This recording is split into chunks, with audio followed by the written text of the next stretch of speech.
Hello दोस्तों, तो यहाँ पे हमें एपिसोड की शुरुआत में यहाँ पे पहले का सीन दिखाया जाता है जब विली अपने घर पे ही होता है और फेस्टिवल जाने से पहले वो अपने बच्चों को अलविदा कहता है। वो उनसे मिलता है और अपनी वाइफ को कहता है कि बच्चों का ख्याल रखना। हमें यहाँ पे फेस्टिवल से थोड़े समय पहले का सीन दिखाया जाता है जब विली टाइवर थियो मैगथ के साथ होता है और वो लोग यही बात कर रहे होते हैं कि अगर विली के ऊपर हमला होगा तो सिर्फ इवेंट के दौरान ही होगा। विली बताता है कि टाइवर फैमिली इतने समय से दुनिया के सामने एल्डियंस की इज्जत बढ़ाने की कोशिश कर रही है और वहीं दूसरी ओर पैराडाइज आइलैंड वाले एल्डियंस को बुरा साबित कर रही है। लेकिन हमें ये बात काफी ज्यादा देरी से पता चली कि हमारे दुश्मन पहले से समुद्र पार करके इधर लिबेरियो में आ चुके हैं। मुझे ऐसा लगता है कि यहाँ पे हमारे बीच गद्दार मौजूद हैं जो कि पैराडाइज आइलैंड वालों के साथ काम कर रहे हैं। भले उनके बारे में हमको कुछ भी नहीं पता है, इसलिए मेरा प्लान ये है कि हम मुझे और मालन मिलिट्री को चारे की तरह इस्तेमाल करें, जिससे कि जब इंटरमेंट जोन में स्पीच हो तो सारे के सारे दुश्मन खुद ही बाहर आ जाए। लेकिन मैगथ ये सुन के थोड़ा टेंशन में आ जाता है और कहता है कि चारे के तौर पे भी कई सारे मासूम लोग मारे जाएंगे और अगर हमारा प्लान काम भी नहीं आया तो ये सब जाया जाएगा। तो विली कहता है तुम्हें किस बात की चिंता है मैगथ, वैसे भी वहाँ पे ज्यादातर लोग एल्डियंस ही होंगे और उस डेंजर जोन में हम बेफालतू के और कमजोर मार्लियन ऑफिसर्स को ही रखेंगे जिससे कि मार्ले का ज्यादा नुकसान ना हो। यहाँ पे मैगथ कुछ नहीं बोलता और विली कहते क्या हो गया मैगथ, एकदम से तुम इन एल्डियंस के बारे में क्यों सोचने लग गए? तुम्हें याद है ना, तुमने खुद हजारों एल्डियंस को जंग के मैदान में मरने के लिए भेजा है। मैगथ यहाँ पे फिर भी थोड़ा सोचता है क्योंकि इससे विली की जान भी खतरे में आ सकती है। तो विली कहते हैं मैं जानता हूँ,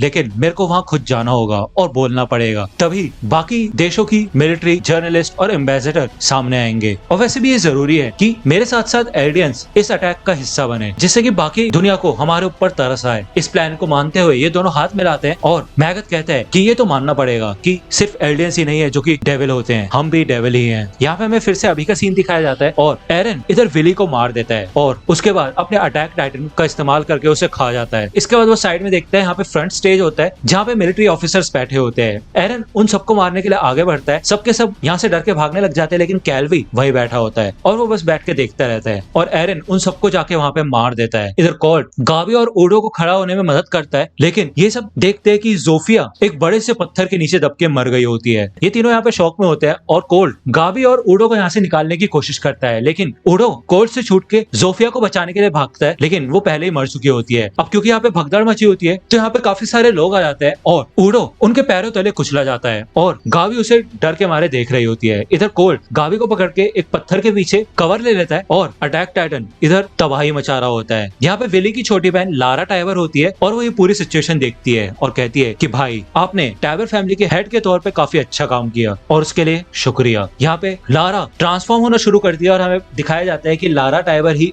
वॉर हैमर टाइटन है और वो एरन से लड़ने के लिए तैयार हो जाती है। इधर वो पूरी तरह से ट्रांसफॉर्म भी नहीं हुई होती, उससे पहले ही एरन इधर आता है और अपना पंच वॉर हैमर टाइटन के मुंह पे मारता है और उसे जमीन पे गिरा देता है। यहाँ पे वो लगातार वॉर हैमर टाइटन के मुंह पे मारता रहता है और यहाँ पे दूसरी ओर हमें कमांडर मैगथ का सीन दिखाया जाता है और उसके लोग आके बताते हैं कि वॉर हैमर टाइटन बुरी तरह से पिट रहा है, जनरल कैल्वी मारे गए हैं और उनके साथ साथ बाकी मिलिट्री कमांड भी। इसके अलावा वॉरियर्स भी लापता है। हमारे सारे लोग वीआईपीज को यहाँ से निकालने में लगे हुए हैं। तो मैगथ यहाँ पे अपनी राइफल उठाता है और एक शॉट एरन की ओर मारता है और कहता है कि देखो मैंने ये जो शॉट मारा है इससे ये साफ हो गया है कि मार्ले ने वापस हमला कर दिया है और जंग की शुरुआत हो चुकी है, तो अब लड़ाई के लिए तैयार हो जाओ। अब हमें पैराडाइज आइलैंड जाने की जरूरत नहीं पड़ेगी। इधर एरन वॉर हैमर टाइटन का मुंह कुचल रहा होता है मार मार के, लेकिन तभी यहाँ पे वॉर हैमर टाइटन अपनी पावर का इस्तेमाल करके एक बहुत बड़ा स्पाइक बना देता है जो कि एरन के पेट में लगता है और भाई एरन बहुत ऊपर चला जाता है। यहाँ पे हमें शहर का सीन दिखाया जाता है और इधर कोल्ट और गाबी होते हैं। कोल्ट ने अपने हाथ में ओडो के शरीर को पकड़ रखा होता है जो कि बुरी तरह से जख्मी होता है। कोल्ट कहता है कि मेरे को पता नहीं कि ओडो जिंदा है या नहीं, हमें जल्द से जल्द हॉस्पिटल जाना होगा और मुझे तो ये भी नहीं पता कि फैल्को किधर है। इधर हमें पीक और गैलियार्ड का सीन दिखाया जाता है और इन्हें भी यहाँ पे बहुत तेज तेज आवाजें आती है। पीक कहती है इन आवाजों को सुन के ऐसा लगता है कि टाइटन्स लड़ रहे हैं और इसी वजह से शायद हमें यहाँ पे फंसाया गया था। तभी यहाँ पे पेंजर यूनिट आ जाती है इनको बचाने के लिए और पीक बताती है कि जब वो पेंजर यूनिट के पास गई थी तो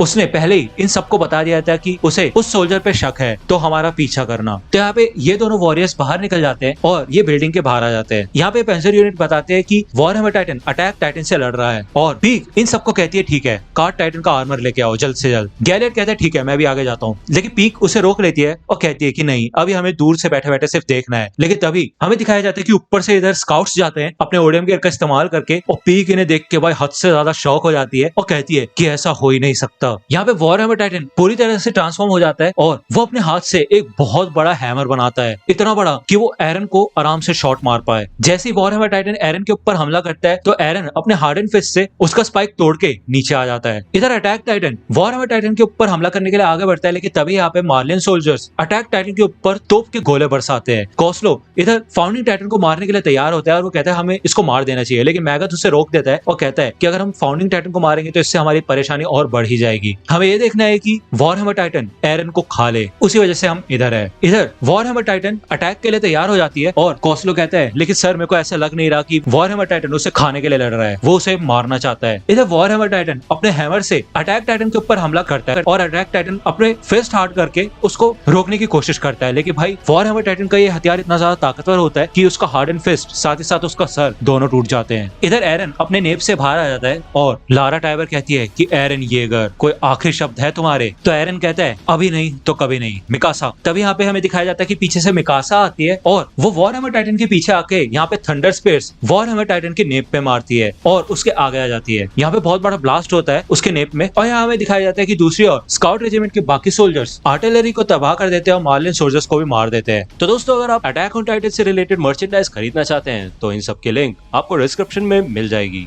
वहां से आप इनको खरीद सकते हैं। यहाँ पे मैगथ एक बिल्डिंग के अंदर छुपा होता है और वो बाकी मार्लियन आर्मी को लिबेरियो में बुलाता है और साथ ही साथ वो जहाजों को भी ऑर्डर दे देता है कि सबके सब इस जगह को चारों ओर से घेर लो। याद रखना ये पैराडाइज आइलैंड के डेविल बच के नहीं जाने चाहिए, खास करके वो फाउंडिंग टाइटन एरन येगर। इसके बाद मैगथ यही कहता है कि अब तो ये सबके सब कहीं भी बच के नहीं जा सकते, ये अपने मौत के मुंह में आ गए हैं और यहाँ पे दुनिया भर के लोग आ रखे थे, उन सबको मार के तो इन्होंने ये खेल और भी ज्यादा आसान कर दिया है। अब पूरी दुनिया को पता चल जाएगा कि एडेन एम्पायर बहुत बड़ा खतरा है, जैसा कि विली टाइबर का प्लान था। मैगथ कहता है कि भले मैं जानता हूँ कि हमारे दुश्मनों को ये बात पहले से पता होगी, तो फिर ये लोग प्लान क्या कर रहे हैं। लेकिन तभी यहाँ पे खिड़की में से एक बॉम्ब अंदर आता है और इधर एक बहुत बड़ा एक्सप्लोजन होता है। ये पूरा का पूरा रूम उड़ जाता है और इधर स्काउट्स होते हैं जो मार्लियन सोल्जर्स छत के ऊपर होते हैं, वो शूट करने की कोशिश करते हैं, लेकिन इन स्काउट्स के एंटी पर्सनल ओडियम गियर में पिस्टल्स भी होती है जो कि इन मार्लियन सोल्जर्स को मारने के काम आती है। यहाँ पे जीन एक सोल्जर को अपने ओडियम गियर का इस्तेमाल करके खींच के बिल्डिंग से नीचे गिरा देता है और बिल्डिंग के ऊपर आ जाता है। वो देखता है कि साइड में एक और बिल्डिंग में धमाका होता है और वो आके फ्लॉक और बाकी स्काउट्स को डांटता है और कहता है कि मैंने कहा था ना कि हमें मासूम लोगों को नहीं मारना है। तो फ्लॉक कहता है कौन से मासूम लोग? ये इंटर्नमेंट जोन में रहने वाले सारे के सारे हमारे दुश्मन हैं। याद है ना कि दीवारों को तोड़ के इन्होंने कितने लोगों को मारा था, हमें जिंदा खा लिया गया था। देखो एरन को देखो, हमें ऐसा करना चाहिए, हमें बुराई से लड़ने के लिए बुरा बनना ही पड़ता है। इधर अटैक टाइटन के ऊपर मिकासा आ जाती है और वो कहती है प्लीज एरन घर चलो, तुम देख रहे हो ना ये क्या हुआ है, तुमने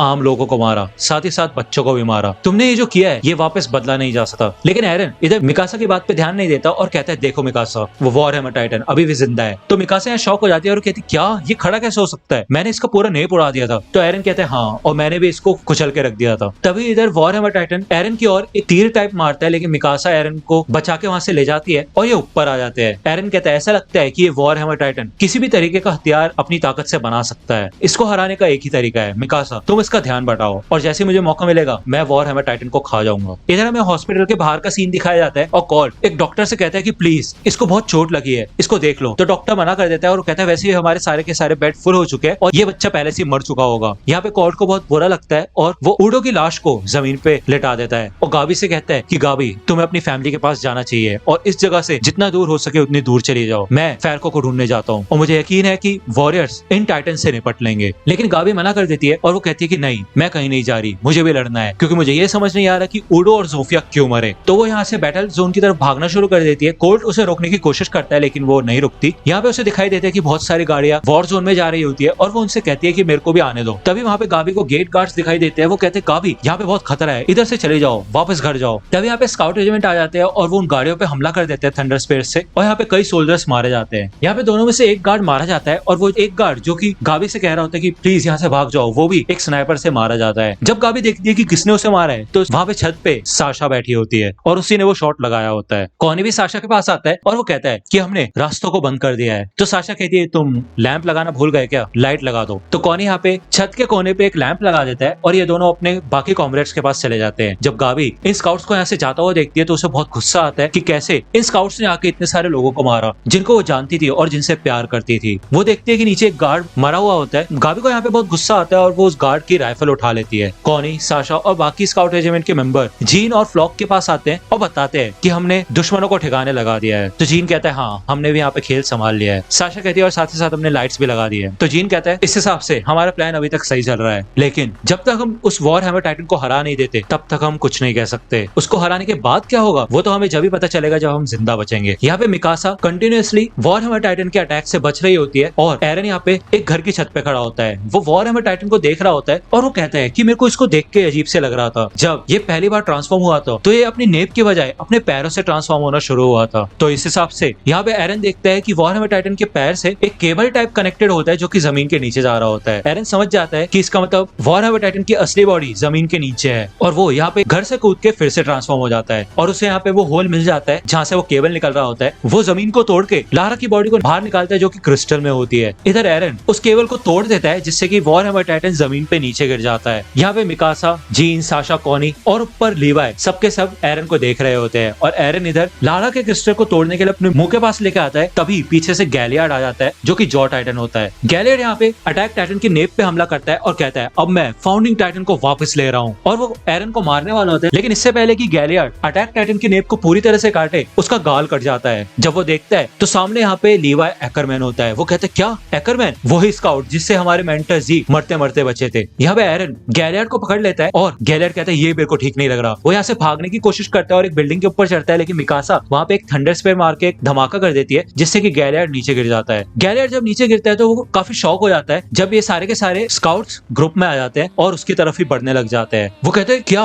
ये लोग मेरी ओर क्यों बढ़ रहे हैं? इन्हें दिख रहा है ना कि मैं एक टाइटन हूँ, ये मुझसे डर क्यों नहीं रहे? तो यहाँ पे शायद गैलियार्ड को समझ आ रहा होगा कि उन्हीं की वजह से स्काउट्स इस लायक बने कि वो टाइटन्स का सामना भी आसानी से कर सकते हैं, फिर चाहे वो शिफ्टर हो या फिर प्योर टाइटन। जैसे ये सारे के सारे सोल्जर गैलियार्ड को घेरना शुरू कर देते हैं तो गैलियार्ड समझ जाता है कि ये सारे स्काउट्स उसे मारने के लिए आगे बढ़ रहे हैं। तो यही है पैराडाइज के डेविल और तभी यहाँ पे लीवाई गैलियार्ड की तरफ लड़ाई खत्म करने के लिए आगे आता है। तो दोस्तों आज की वीडियो के लिए सिर्फ इतना ही। आई होप कि आपको ये वीडियो पसंद आई होगी। अगर आपको ये वीडियो पसंद आई हो तो प्लीज लाइक कीजिए, अपने दोस्तों के साथ शेयर कीजिए और मेरे चैनल को सब्सक्राइब करना मत भूलेगा। और अगर आप मुझे कांटेक्ट करना चाहते हैं तो आप मुझे इंस्टाग्राम पे कांटेक्ट कर सकते हैं। मेरे पेज की लिंक आपको डिस्क्रिप्शन में मिल जाएगी। मिलता हूँ आपसे अगले वीडियो में, तब तक के लिए गुड बाय।